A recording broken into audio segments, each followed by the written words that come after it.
ఈ లోకం ఒక మాయని తెలుసుకున్నాను. ఏది నా సొంతం కాదనుకున్నాను.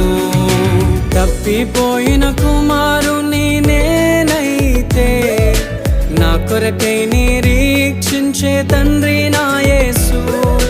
తప్పిపోయిన కుమారుని నేనైతే నా కొరకై నిరీక్షించే తండ్రి నా యేసు.